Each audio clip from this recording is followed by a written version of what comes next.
赖清德做一个总统，每天当历史发明家，历史都不要乱讲。为了要强调叛将的威力，把国军的牺牲数字乱讲，明明是32万被俘，17万1000伤亡，倒戈2万8，投降3万5，硬要说成55万阵亡。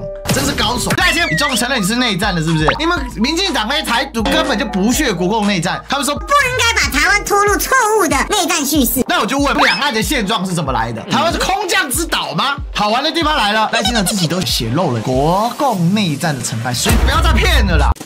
Ladies and gentlemen, welcome the host.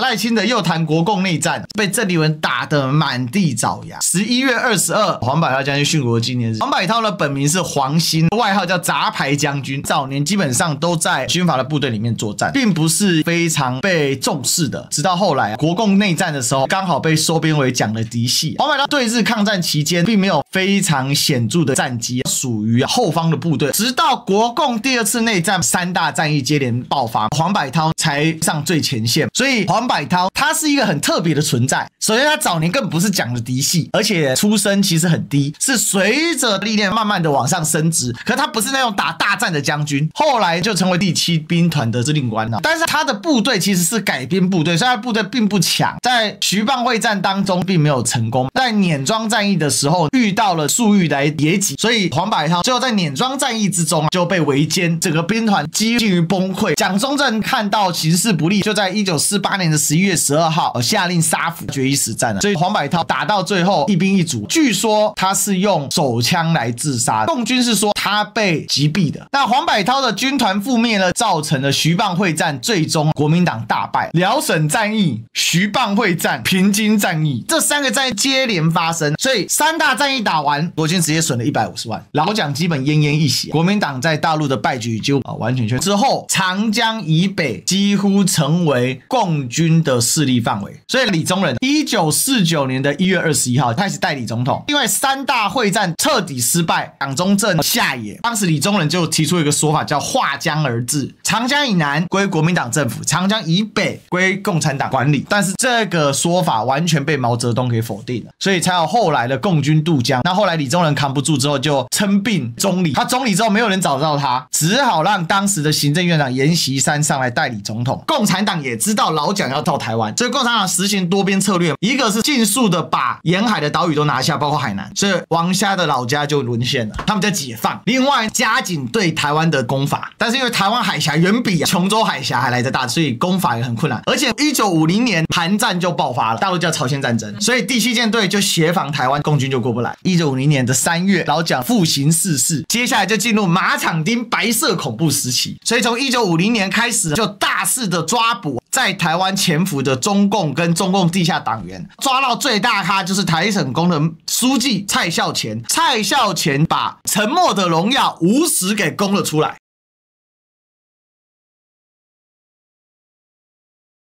赖清德说，黄将军的一生戎马，在2次共军的关键战役中，曾多次以寡击众，力退共军。当时的国民党也有多数共军被渗透，例如吴石、郭汝瑰等叛将，他们泄露重要的资讯给敌方，导致徐蚌会战在短短66天内牺牲了55.5万的国军生命。这个说法是大错特错的。首先，徐蚌会战就你小都不会，你会不会 Google 80万国军部队要死掉55万人，那要杀多少人？一个部队到了30%无法形容这个部队要崩溃。所以无实的泄露虽然有点作用，但最主要的是国军当时第一在民间，因为经历8年的对日抗战，再来到国共内战的时候，国军加紧收罗军饷，导致恐慌性通膨，纸币贬值破产，所以经济上趋于崩溃。另外，整个执政的状态非常的不好，所以整个大陆当时对国民党执政是相当不满的。那随着战争的深入，基本上让国民党的统治更加的薄弱，所以3大战役会输。第一，民心已失；第二，8年抗战，老蒋嫡系部队德谢师就在淞沪会战当中打掉了。后来老蒋靠的就是杂牌部队，而且因为西安事变抗日民族统一战线，所以很多的部队就地改编成国军，这些很多都是军阀部队，参差不齐，军队良莠不齐。第三，老蒋的战略失策。第四，国军的后期军心笼络的没有除了爱国主义之外的精神面貌，所以在这样的状况之下，其实国军会输是很正常。所以赖清德大错特错，严重影响国共内战后续成败。错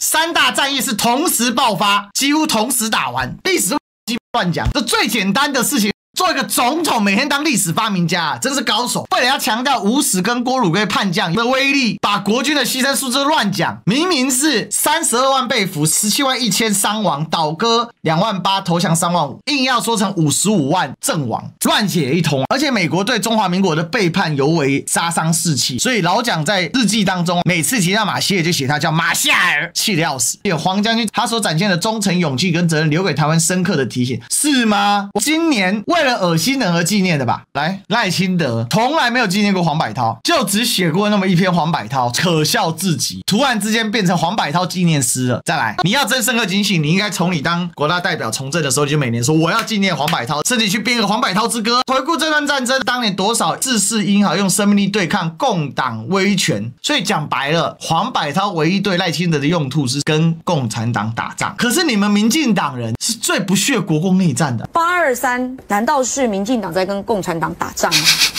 ？823不就是共产党跟国民党在打仗吗？那如果今天这些去打仗的人是以牺牲台湾人民的性命来换取国民党的胜利，这样子的纪念有意义吗？所以你赖清德不要再骗了啦！你们民进党那些台独根本就不屑国共内战，他们说不应该把台湾拖入错误的内战叙事。那我就问，如果两岸不是内战叙事，请问两岸的现状是怎么来的？从土里蹦出来的吗？台湾是空降之岛吗？好玩的地方来了，赖清德自己都写漏了国共内战的成败，所以你终于承认你是内战的，是不是？影响史观是非常混乱的，叫做拼接式史观，毫无逻辑。你刚才讲国共内战的时候，是你共产党打的仗，突然之间要反共了。你看黄百韬好棒，黄百韬是英雄，用生命力对抗共党威权，生效。823抗战，除了金门的军民之外，绝大多数都是外省老兵，而且金门人是福建人，也在你的台湾本土叙事之外，更要汲取教训，注意威权势力对台湾的渗透与影响。笑死人了！国共内战时期是民主吗？抱歉，老蒋最重要的职位叫做军事委员长，军人统治不就威权统治吗？共产党是威权，当时国民党政府也是威权，黄百韬背后是国民党政府，那黄百韬变台独了，当时的国民党变民主了，是不是？那你为什么说两蒋是威权呢？难怪郑丽文跑到马场町之后，他们会这么崩溃，因为郑丽文踢爆绿色根本没有什么劣势，整天偷红色劣势。我们应该缅怀那些不分先来后到，为了信念与军人荣誉，严守军纪、为国奋战的国军士兵跑者，而不是共谍。他这句话就是在点郑丽文去纪念吴石。再说一次，郑丽文没有纪念吴石，好吗？硬要给他戴帽。过去韩国瑜为什么打阿扁嘛？韩国瑜说他承认动手打人不对，不过也希望陈水扁为自己所说的话向荣民道歉。如果你们民进党真的这么重视军人，这么重视什么荣誉，你们为什么军人加薪打死不编，说要反共谍？民进党抓了几支共谍出来了？你有面对吗？有道歉吗？还在那边说歪理，因为我们有被共产党渗透的价值。那国民党已经是共产党了，所以不需要被渗透，所以他们不会有共谍。可悲，从当年阿扁到现在，民进党就从来没有尊重过军人。你最好最尊敬农民庄孝伟，所有的逻辑都可以去死一死，因为他们根本没有逻辑。他们现在就是一个穿着漂亮袈裟的和尚，除了那个袈裟很漂亮之外，念的都是歪理邪说。但是以前国民党看到这个就双水下跪，那现在郑丽文、刘许廷上来之后，直接把他袈裟给拆了。民进党也只敢远远的跟你 PK 一下，民主自由万岁，台独万岁，喊完就赶快跑。更好笑的是花和尚赖清德，他们自己的经没念完也就算了，还跑来念国民党的经，那你这不是一脚踩到人家的知识领先区吗？所以我很谢谢赖清德，今天要是没有来念这套经，国民党那一套破经他自己都快忘光了。你今天一念，大家都跳出来了，所以我们要继续支持赖长加油，坚持捍卫中华民国国军历史，坚持捍卫国共战史，而且它变成内战了，真的是笑死人了。我就喜欢赖清德什么都不懂，还要觉得自己很厉害的样子。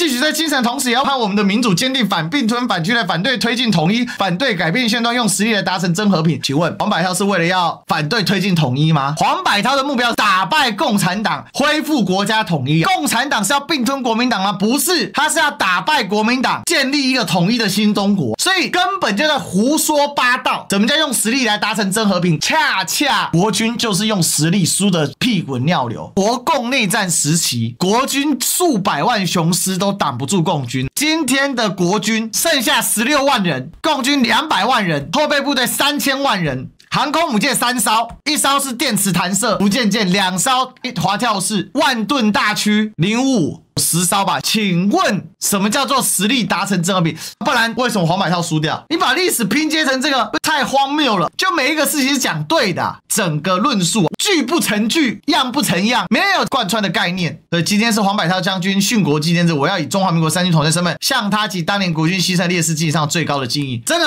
快吐死了！大家公小赖清德这种做作之事非常之恶心，我就等着看赖清德明年11月22号你会不会纪念黄百韬将军。这整个图卡从头错到尾。我们能在这片土地上生活，是无数人为了信念付出代价。谁为了信念付代价？是中国人为了要打败侵略者日本人，付出了巨大的代价，才让台湾重新回到中国的怀抱。让开罗宣言、波茨坦公告，日本天翔按照波茨坦公告投降，我们才能生活在这片土地上，否则我们依然是日本的殖民地属民，随时会被驱赶。民主自由和平都不是理所当然，废话。问题是，请问中华民国38年哪一年有和平？国共内战黄百韬时期有民主，但不多，一直在打仗，没有和平。分治完之后，1950年台湾进入白色恐怖时期，继续抓人，继续杀，坚定反并吞反区列。当时国共内战跟并吞侵略一点关系都没有，反并吞反区列是对日本人，国共是在搞统一，还反对推进统一，反对改变现状。国共内战的逻辑就是要改变现状，所以这整句话没有一个字是对的。厉害民进党，我征服了赖上，整个图卡可以从第一个字错到最后一个字，他妈真屌。国民党团就问他，请问你心中到底是哪一国？到底是中华民国还是中华民国台湾？所以第一时间郑丽文就回击了，别把国家英雄当作攻击工具。我觉得曾经为中华民国牺牲性命，同时站在第一线捍卫国家，我们所有的英雄，我们不但要纪念，而且我们要继续秉持他们的精神来保卫我们的国家。我们不应该把国家的英雄作为政党斗争的工具，不应该消费这些国家的英雄。我们不要忘记先辈流血流汗，在今天身为中华民国的领导人，应该时时的记住，团结全中华民国，保卫台澎金马才是真正的使命。不要老是在内部制造敌人，制造裂痕。台湾经不起再继续的撕裂，尤其我们更期待赖总统能够停止政党恶斗，因为台湾也不能够再内耗了。赖清德胡说八道你要纪念英雄就纪念英雄，拿纪念英雄来行政治攻击，请问你有尊重这个英雄吗？你真的在乎黄百韬吗？你在侮辱黄百韬？赖清德今天最可悲的事件就是一个总统，他自称中华民国的统帅，整天颠倒中华民国的历史，把台独包装成反共，绝了。所以民进党2张神主牌，一张叫做反核，一张叫做台独。反核的一体两面叫做玩绿能搞钱，台电跌倒云豹吃饱。台独一体两面叫做反共护台，抗中保台。所以台独走到死路，只好把反共拿出来用了。这一张照片，这个真是经典，这个是用 AI 做的。5个中华民国总统，从1988年到2025年，29年的时间，5个总统4个是台独，只有一个8年不是台独，还被大陆说是暗独，结果到现在台独还是没有搞成。台独搞到现在变成反共了，我真没想到自己烈士不够，有一天台独烈士黄百韬，下一次就换张灵甫将军了，你信不信？这非常的扯淡。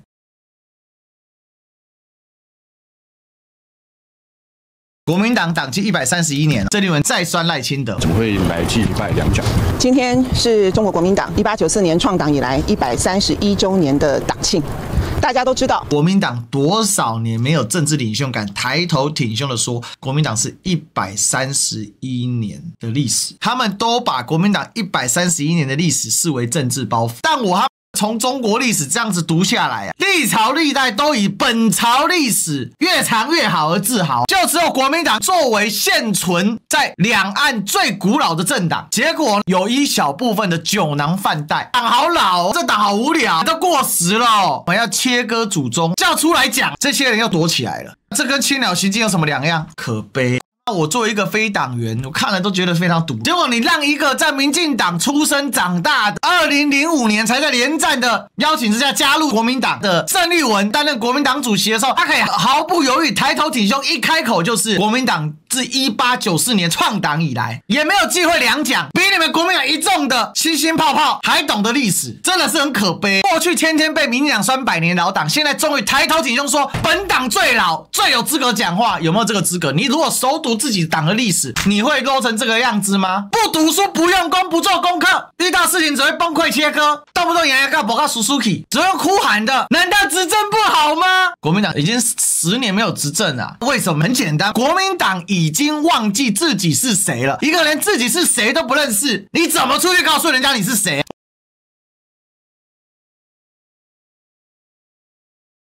在现代史上的3场非常重要的战争，都是由蒋中正先生所领导的，包括北伐、抗日，乃至于后来的国共内战。这3场战争决定了当代中国的命运。所以在过去烽火连天的时代，蒋公保卫中华民国，保卫台湾。今天我们也希望中国国民党能够扮演关键的历史角色，让两岸远离战火，国共进行和解，开创区域的稳定跟和平。国共不和解是老蒋这一生最大的政治失误。固然他因为亲党而登上了权力巅峰，也因为亲党种下了国民党基层党组织重创，后续国民党在跟共产党斗争的时候变成至死方休的结果，因为杀戮太甚。所以两岸要远离战火，国共必须和解是其中一个，而且重点是要汲取前人的教训，但不是抹灭前人的功绩。毛泽东为什么跟蒋介石没有办法取得一个共同认识的基础？在共产党内心的深处，谁知道你老蒋什么时候要来搞清党，什么时候要来杀人？因为你这个是刀刃一开，再无回头路了，这就是历史教训。国共在2005年连战访问大陆，当时叫连爷爷您回来了，郑丽文是随行人员之一，见证历史。所以其实国共已经实质和解了，只是一直没有确切的去执行这一切，这才是事情的关键。经国先生是在台湾不分党派备受推崇缅怀的最重要的政治领袖。经国先生在台湾10大建设，让台湾跻身亚洲4小龙，创造举世羡慕的经济奇迹。台湾及英卡巴。说实在的，到底国民党人为什么连经国都羞于启齿，我也是觉得很难理解。但是经国先生并没有因此而松懈，更是周瞻远瞩，让台湾的经济转型向高科技发展，创造了台湾今天的护国神山。再后来更是用无比的智慧跟魄力解除戒严，推动了台湾和平的民主转型。这个说法是国民党人向来不敢说的。解除戒严在民进党的叙事里面，是因为党外势力的逼迫，让蒋经国被迫推动戒严。可是如果蒋经国不推动的话，他大可大肆的逮捕这些民主人士，全部秘密处决掉。对美国不爽又怎么样？当时小蒋跟美国的关系极其恶劣，军队这个事情也可以验证。李登辉时期还怕郝柏村军变，那小蒋是牢牢掌控国军，当时要清洗岛内的血腥镇压，谁能够搞？但是国民党人过去没有多少人敢主动叙述，今天台湾的和平的没有死人的民主转型，是因为蒋经国的主动推动跟愿意放权，这就是关键。所以我才说这是一个很可笑的事情。一个民进党出生长大的郑丽文说的国民党故事，比我听过的所有国民党人都还要好，太神奇了。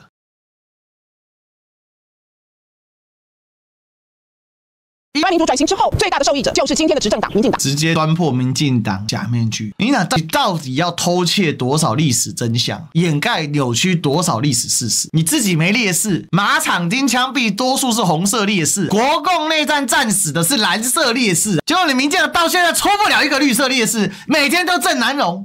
郑南榕到底是烈士还是自己烧死自己，这还不知道呢。就是我真没有想到有一天民进党悲哀到吃蓝色人血馒头，过去偷偷吃红色人血馒头，现在还得吃蓝色人血馒头，这是疯了，神经病！一边在马场间平反共谍、平反共匪、平反中共地下党员、平反左派，这些人在西山无名烈士公园，俗称西山烈士碑里面榜上赫赫有名，你平反了400多个，一边在一边纪念黄百韬家将军反共，你民进党不吐，大家都要吐了。台湾的民主最大的破坏者，也是今天的执政党民进党。过去这10年的时间，民进党不但侵犯了新闻自由，破坏我们的言论自由、司法的独立，藐视国会的不严，行政擅权专断，作所为都在严重的腐蚀台湾民主宪政的基石。我们好不容易所有的民主的成就，将会一点一点的毁在民进党的手里。民进党错误的能源政策，台湾严重的老年化，加上在地缘政治，民进党战略的严重失衡。民进党有多么蠢？民进党每天跟川普的敌对势力在玩，他说年底要去跟川普说我要去过境美国，有可能吗？笑死人了！